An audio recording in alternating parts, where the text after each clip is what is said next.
LIC முதலீடு மற்றும் காப்பீடு தொடர்பான அனைத்து சந்தேகம் மற்றும் விவரங்களுக்கு 8973777532 எண்ணை அணுகவும்.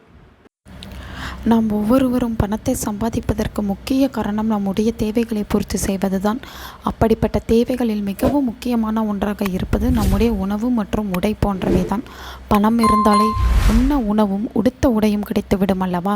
அப்படிப்பட்ட பணத்தை தரக்கூடிய தெய்வமாகத்தான் மகாலட்சுமி திகழ்கிறார்.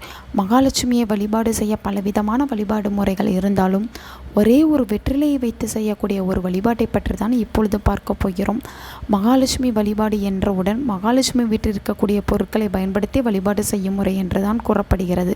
அப்படிப்பட்ட மகாலட்சுமி தாயார் வாசம் செய்யக்கூடிய பொருட்கள் மிகவும் எளிதில் கிடைக்கக்கூடிய, நாம் நினைத்த காரியத்தில் நமக்கு வெற்றிகளை தரக்கூடிய ஒரு பொருளாகத்தான் வெற்றிலை திகழ்கிறது. வெற்றிலையை பயன்படுத்தி அனைத்து விதமான தெய்வங்களையும் நாம் வழிபாடு செய்வதுண்டு. ஏன், வழிபாடு என்றாலே வெற்றிலை பாக்கு இல்லாமல் இருக்காதல்லவா? எந்த ஒரு சுப நிகழ்ச்சிகள் நடைபெறுவதாக இருந்தாலும் அதில் வெற்றிலை பாக்கின் பங்கு மிகவும் முக்கியமான ஒன்றாகவே கருதப்படுகிறது. அப்படிப்பட்ட வெற்றிலையை வைத்து மகாலட்சுமி தாயாரை நாம் வழிபாடு செய்யும் பொழுது நம்முடைய வாழ்க்கையில் வறுமை என்ற பேச்சுக்கே இடமில்லாமல் போகும். இந்த வழிபாட்டை தினமும் செய்யலாம். நம்முடைய விருப்பத்திற்கு ஏற்றால் போல் எந்த நாளில் வேண்டுமானாலும் செய்யலாம். செய்யக்கூடிய நேரம் என்பது முடிந்த அளவிற்கு பிரம்ம முகூர்த்த நேரத்தில் செய்வது மிகவும் நல்லது. ஒருவேளை பிரம்ம முகூர்த்த நேரத்தில் செய்ய இயலவில்லை எனும் பட்சத்தில் காலை 6 மணியிலிருந்து 7 மணிக்குள் செய்யலாம். எப்பொழுதும் போல வீட்டில் தீபம் ஏற்றி வைத்து கொள்ள வேண்டும். இதற்கு என்று தனியாக எந்த ஒரு தீபத்தையும் ஏற்ற வேண்டும் என்று எந்த ஒரு நிபந்தனையும் கிடையாது. விருப்பம் இருப்பவர்கள் ஒரு நெய் தீபத்தை ஏற்றி வைத்துக் கொள்ளலாம். கிளியாத நல்ல நிலையில் இருக்கக்கூடிய ஒரு வெற்றிலையை எடுத்து பன்னீரை பயன்படுத்தி சுத்தம் செய்து வைத்துக் கொள்ளுங்கள். அதற்கு நடுப்பகுதியில் சந்தனத்தை வட்ட வடிவில் தடவி கொள்ள வேண்டும். அந்த சந்தனத்திற்கு மேல் ஒரே ஒரு குங்கும பொட்டு வைத்து கொள்ள வேண்டும்.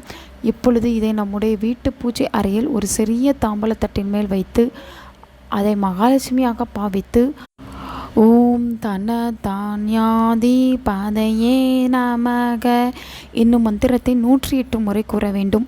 அவ்வாறு கூறும் பொழுது வாசனை மிகுந்த மலர்களாலோ அச்சதைகளாலோ நாணயங்களாலோ அர்ச்சனை செய்யலாம். இயலாதவர்கள் குங்குமத்தை பயன்படுத்தி கூட அர்ச்சனை செய்யலாம். தன்னத்தானியத்துடன் செல்வ செழிப்புடன் வாழ வேண்டும் என்று நினைப்பவர்கள் அதிக அளவில் செலவு செய்து பலவிதமான யாகங்களையும் பூஜைகளையும் செய்வது உண்டு. அந்த பூஜைகளுக்கு எந்த அளவிற்கு பலன் இருக்கிறதோ அதேபோல் இந்த ஒரு வெற்றிலையை வைத்து முழு மனதோடு செய்யக்கூடிய வழிபாட்டிற்கும் நல்ல பலன் கிடைக்கும். நல்லதே நடக்கும். உங்கள் நண்பர்களுக்கும் உங்கள் உறவினர்களுக்கும் இந்த வீடியோவை ஷேர் பண்ணுங்கள். அவங்களும் இதை பற்றி தெரிஞ்சுக்கிடட்டும்.